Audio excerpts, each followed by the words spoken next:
Bharatiya Janata party SC Morcha పదాధికారుల సమావేశం BJP రాష్ట్ర కార్యాలయంలోని సమావేశ మందిరంలో ఎస్సీ మోర్చా రాష్ట్ర అధ్యక్షులు మాజీ శాసనసభ్యుడు శ్రీధర్ అధ్యక్షన నిర్వహించారు. ఈ సమావేశంలో విద్యార్థులకు కల్పిస్తున్న వసతుల గురించి, షెడ్యూల్డ్ కులాల కార్పొరేషన్ నుంచి లోన్లు విషయమై మరియు రేషన్ కార్డుల గురించి చర్చించినట్లుగా తెలుస్తుంది. ఎన్నో రకాల లోటుపాట్లు జిల్లాలోని సోషల్ వెల్ఫేర్ వసతి గృహాల్లో నెలకొని తీవ్ర ఇబ్బందులు పాలుతున్న విద్యార్థులని తెలుస్తుంది. ఈ విషయం మీద సమావేశంలో చర్చించినట్టుగా మరుగుదొడ్లు ఉన్న దర్వాజాలు లేకపోవడం, కడుక్కోవడానికి నీరు సరఫరాగా సరిగా లేకపోవడం, చాలా వసతి గృహాల్లో దోమల బెడద, బొద్దింకల బెడద ఉన్నట్లుగా గుర్తించిన భారతీయ జనతా పార్టీ జిల్లాల వారీగా ఉన్న మోర్చా సభ్యులు వెలుతురు సరిగ్గా రాకపోవడం, సున్నాలు లేకపోవడం చదువులకు కష్టమవుతుందని, ఈ విషయాల్లో జిల్లా కలెక్టర్ని కలిసి వసతి గృహాల్లో నెలకొన్న సంక్షేమ వసతులను వెంటనే తీర్చాలని కోరనున్నట్లుగా సమాచారం.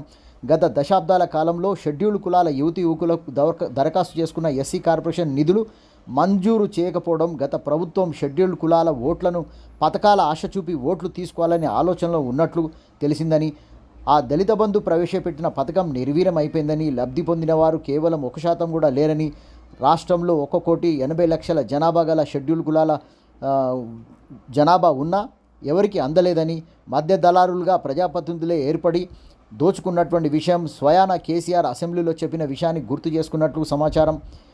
ఎస్సీ కులానికి చెందినటువంటి ఎన్నో కులాలు 57 కులాలు ఉన్నాయి. ఆ కులాల్లో రేషన్ కార్డు లేకపోవడం వల్ల ఎంతో తీవ్రమైన దుర్భరమైన పరిస్థితులు ఇంకా ఎదుర్కొంటున్నారని, 78 సంవత్సరాల స్వాతంత్రానంతరం కూడా ఇంకా రేషన్ కార్డుకై తిప్పలు పడాల్సిన పరిస్థితులు ఏర్పడ్డాయని సమావేశంలో జిల్లాల నుంచి వచ్చినటువంటి పదాధికారులు ప్రధానంగా లేవనెట్టినటువంటి అంశం ఈరోజు తెరపైకి వచ్చింది. ఇవన్నీ కూడా వెంటనే ప్రభుత్వం వచ్చి 6 నెలలు దాటింది.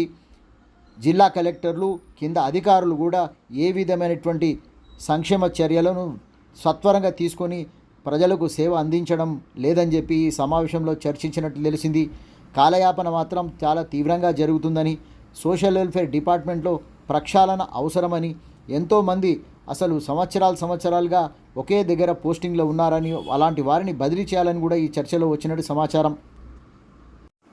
జాతీయ ఎస్సీ కమిషన్ మాజీ సభ్యులు రాములు, దేవేందర్, మాజీ అధ్యక్షులు వేముల అశోక్, కొప్పు భాష, సీనియర్ నాయకులు గాదిపాగ బాలకిషన్, ఆదర్ల మహేష్, క్రమశిక్షణా సంఘం సభ్యులు బోసుపల్లి ప్రతాప్, ప్రధాన కార్యదర్శి మొగలయ్య, మాదరి చంద్రశేఖర్, భీష్వ ఓంప్రకాష్, సత్యనారాయణ, మధు, నందరాజ్, దర్శనం నాగేశ్వరరావు, కాంచన ప్రకాష్, కొండ్రు పురుషోత్తం, జిల్లాల శివుడు, కుమ్మరి శంకర్, వివిధ పదాధికారులు మోర్చా సమావేశంలో పాల్గొన్న వారిలో ఉన్నారు.